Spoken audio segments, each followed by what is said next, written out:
অমর ২১শে ফেব্রুয়ারি লাখো শহীদদের রক্তের বিনিময়ে অর্জিত এই ২১শে ফেব্রুয়ারি সিলেট কেন্দ্রীয় শহীদ মিনারে রাত ১২টার পর থেকে শুরু হয় শহীদদের প্রতি সম্মান প্রদর্শন ও শ্রদ্ধাঞ্জলি।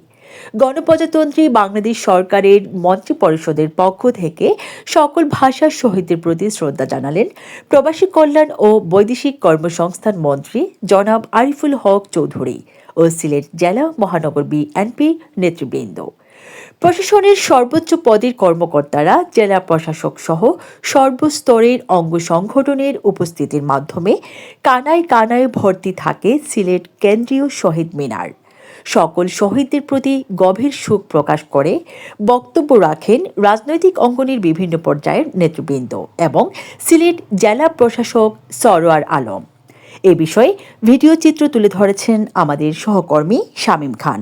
অমর ২১শে ফেব্রুয়ারি, আমি কি তোমাকে বলতে পারি, লাখো শহীদের রক্তের বিনিময়ে অর্জিত এই মাতৃভাষা দিবস উপলক্ষে সিলেট কেন্দ্রীয় শহীদ মিনারে ১২টা থেকে শুরু হয়েছে প্রশাসনের সর্বোচ্চ স্তরের কর্মকর্তা কর্মচারী এবং রাজনৈতিক অঙ্গ সংগঠনের নেতৃবৃন্দ সহ সকল ধরনের সর্বস্তরের জনসাধারণের এই গভীর শ্রদ্ধাঞ্জলি জানানোর এক মহা উৎসব। সেই উৎসবকে ঘিরেই একের পর এক সারিবদ্ধ হয়ে সুশৃঙ্খলভাবে প্রশাসনের সর্বোচ্চ স্তরের কর্মকর্তা থেকে শুরু করে সবাই এখানে গভীর শ্রদ্ধাঞ্জলি জানাতে এসেছেন। সিলেট কেন্দ্রীয় শহীদ মিনার থেকে মোহাম্মদ শামীম, নগর নিউজ 24, সিলেট।